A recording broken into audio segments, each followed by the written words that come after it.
אלה החיים שלנו, עם ישראל. זה אפשרי לחשוב איך אנחנו רוצים לחיות כאן, אבל אין לנו ברירה, אלא לשקוע בתבניות המחשבה הקיימות. קשה לשבור הרגלים, וזה נוח לחיות כמו עבדים מודרניים. זה כבר לא מתקבל על הדעת לחיות מתוך שמחה, שוויון ואחווה.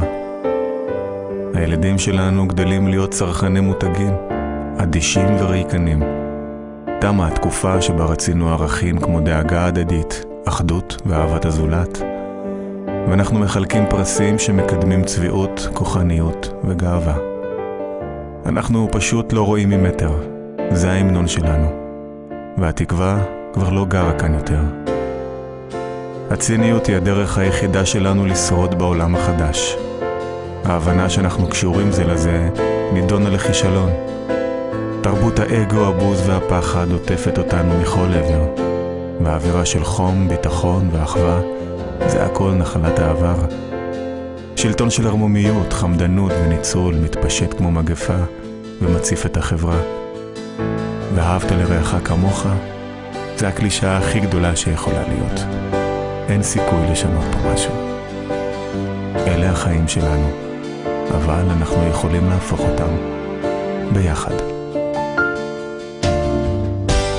אלה החיים שלנו, אבל אנחנו יכולים להפוך אותם. אין סיכוי לשנות פה משהו, זה הקלישאה הכי גדולה שיכולה להיות.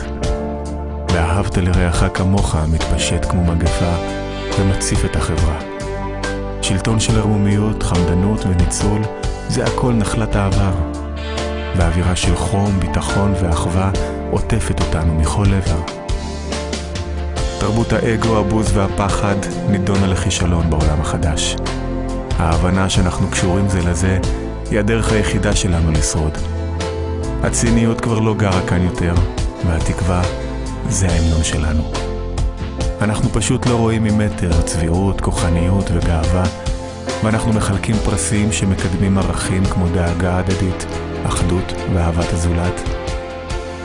תמה התקופה שבה רצינו להיות צרכנים מותגים, אדישים וריקנים. הילדים שלנו גדלים לחיות מתוך שמחה, שוויון ואחווה. זה כבר לא מתקבל על הדעת לחיות כמו עבדים מודרניים. קשה לשבור הרגלים, וזה נוח לשקוע בתבניות המחשבה הקיימות, אבל אין לנו ברירה, אלא לחשוב איך אנחנו רוצים לחיות כאן. זה אפשרי. אלה החיים שלנו, עם ישראל.